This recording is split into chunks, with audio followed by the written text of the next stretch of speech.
November 22nd and 85 degrees here at the Pearson Street Garden with my Oh Grow Up garden bed, and it has grown up quite a bit since we last visited.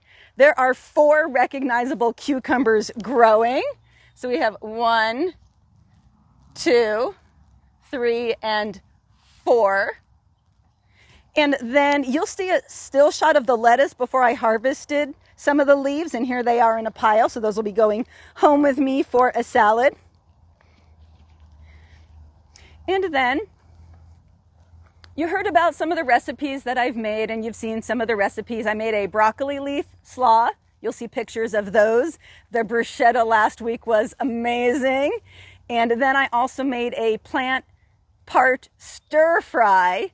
I used some of the broccoli leaves, some of the pea pod leaves, some celery, and some scallions. So I'm using all parts of my garden that are edible for lots of different recipes.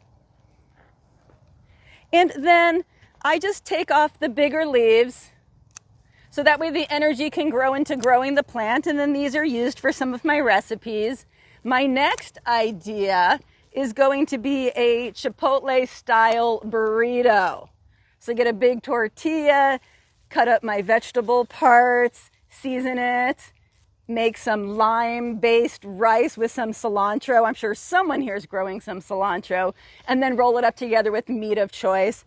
So that is going to be my next adventure in making meals with my garden. So I'm moving right along. You'll see that I have some pea pods also. So right here, 1, 2, and 3. I'm just so proud. My tomato plant is getting a little bit leafy here. So in a moment, I'm also going to trim that back, and then we'll show you what it looks like after I trim back part of my tomato plant. My goal is not to have the biggest garden. It's to keep it under control and really study the plants up close. I'm going to tell you a little story here. A neighbor came over and saw my garden that I have in pots out front. And I said to her, you know, I go outside like 3 or 4 times a day and look at the garden. She's like, AJ, I know when I lived with my mom and I had a garden, she called it my pet garden because I spent so much time with it. So then we kind of made that little, heart motion to each other. Like, I get you, a kindred plant soul. Moving along to the end of my garden, more zucchini. Another gardener was here and I gave him 2 just so I can manage my crop here.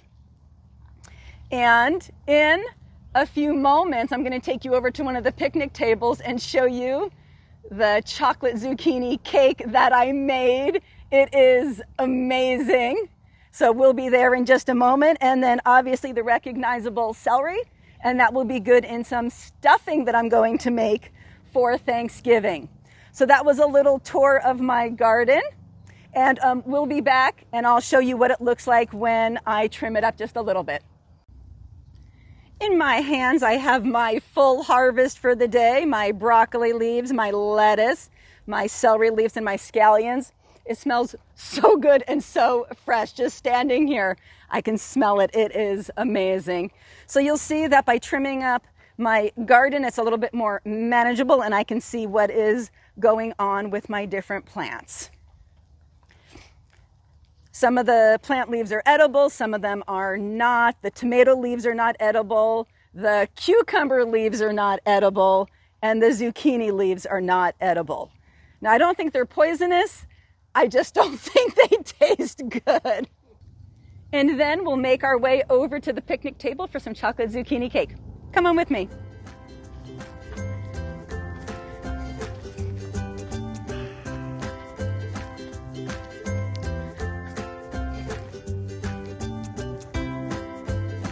Just because I like the way that looks, we're keeping that out.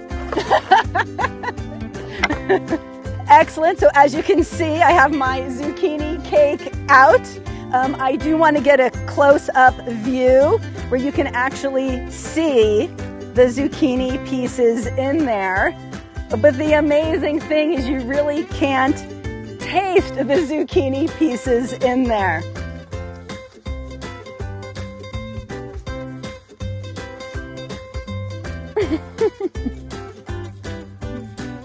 As you can tell, it has a very moist crumb, which makes it difficult to talk. It's excellent. I'll post the recipe in a still shot so you can copy this and make it at home.